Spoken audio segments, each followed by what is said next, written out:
In this video, I'll begin to explain the quest lore in the Barrens. So if you skipped reading the text while playing World of Warcraft and now you want to know what actually happened, then join me as we find out what's going on in World of Warcraft.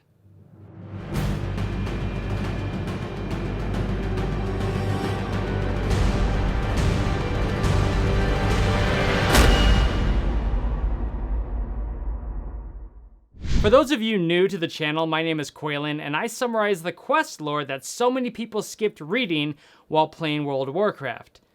Like myself. It's been a really long time since I've made an episode, and I'm really excited to get back into the swing of things. I've been really busy finishing my bachelor's degree in film and media production, and now that that's done, I can jump back into this a little bit more. So I started this channel back in 2018, and I began by starting to document all of the quest lore in Durotar. So I figured it would be really fun to continue with that storyline. But before we dive into the Barrens, let's do a little recap about what happened in the past. Last time we began our journey in the Valley of Trials, and made our way north towards Orgrimmar. Along the way, we helped others out, but mainly we fought against a group called the Burning Blade. And after meeting a certain warlock in the main city, who tells us that the Burning Blade is bigger than we imagined, we were instructed to meet up with someone named Akzeloth at the Far Reach post in the Barrens. But if you'd like to start from the beginning, then go ahead and check out this episode by clicking this link right over here. Mind you, it's my very first episode I ever did, so it is going to be a little bit different. And before we dive in, I want to thank everyone that showed up for the live stream on Christmas Eve. I had a blast gathering the lore for this episode and chatting with all of you. I definitely plan on doing that again. Okay, let's get into it.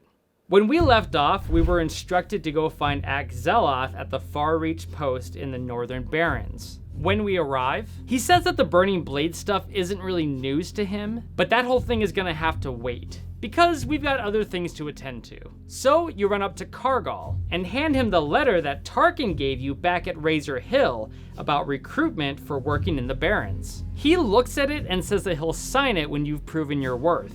And also that a lot of stuff is happening in the Barrens. One of the problems is dealing with the Quillboars, and that they've been raiding caravans to the south of here. So Kargal wants you to kill 8 Razormane plunderers and 3 Razormane hunters. Now you run up to Halga Bloodeye, and she says that there's a problem with the Planestriders. Apparently they keep doing suicide runs into the middle of the street, which the caravans end up crashing into. And axles break. It's really, really bad. Halga thinks that the Quillboars scare them into the street so that they have an easier time for their ambush. So you're to kill 7 Planestriders and bring back their beaks as proof of their death, which will mitigate the amount of them being able to run into the middle of the street and the caravans crashing into them, and it'll just be a lot better. Now you head out. Kill the Planestriders and loot them for their beaks so that you can, prove that you did the work. Then you head down south, but run into an orc named Dorak who looks a little bit disturbed. Mostly because he's running back and forth in the same spot and he really doesn't know what to do. He tells you that the Quillboar have set fire to the stables and that there are wolves still inside. So you need to go free them before they burn to death. Now you make your way forward. Kill 8 of the Razormane plunderers and 3 of the Razormane hunters along with their pets because they're really, really annoying. Then you head into the stables and free the wolves before they burn. After all of that is done, you head back to Dorak, who thanks you for helping out the wolves. After that, you return to Kargal near the bridge, who says that you've done well and that the Quillboar will finally learn that the might of the Horde will not be ignored. Now, he tells you that one of his scouts found the Quillboar hideout, and that their leader named Kreenig Snarlsnout needs to be taken out. That name is priceless. Kreenig Snarlsnout.